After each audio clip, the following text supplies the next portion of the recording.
Next they talk about, they give you a sneak peek. So you may have noticed this from like Amazon.com when you're going to buy a book and you're not really sure, you know, what it's all about, what's inside.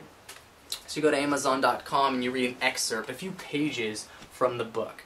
So they do something like that. They give you that value, something to chew on, something that you can actually apply that day. So for example,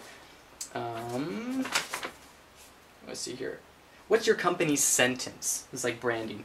Google's is, we organize the world's information. Southwest is, we give people freedom to fly. What's your company's, or yours for that matter? So they give you that question, and then they give you the answer, okay?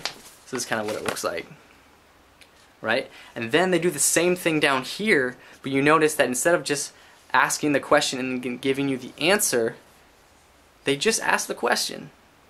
They don't give you the answer.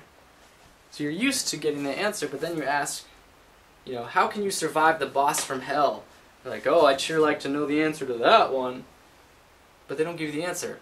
So, well, I better subscribe and find out. Better get this magazine. Smart, right? And it also switches up the formatting so it's a little bit easier on your eyes. You know, it's not just a whole page of black text, but, you know, shifts it into 3 different parts. Okay, so that's the third page. Oh, a few things I want to hit on. Very kind of funny and very persuasive. What do you do when Gen Y goes over your head? Okay, so Gen Y, I'm Gen Y, Generation Y. Obviously, I'm not their target market, or they wouldn't be saying that. And the reason why they're doing that is because they want to be exclusive to their target market. It may seem kind of harsh. You don't have to be rude to be exclusive, but it's very important. Seth Godin talks about that. If you're trying to target, you know, 40 to 50-year-old men with a certain, you know, social group or income, you have to exclude other groups. You know, I mean, like children, Generation Y, you know, women over 65. You need to exclude them somehow to make your group, you know, give them that identity and make them feel special, that they are a group. Otherwise, they're just, you know, unlike anybody else. But they need to feel part of that group. So you need to exclude other groups. Okay, it's not harsh. It's just, you know, how we work as people.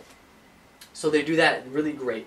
Then they talk about their unique promise again. They underline it here. You know, the most compelling source of ideas and inspiration in the history of business publishing. Oh my gosh!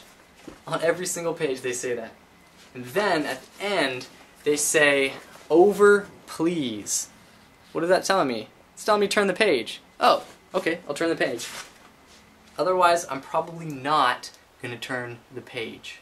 Think about it. 4 pages? Who's going to read all that? But if they tell you to turn the page, people are going to turn the page.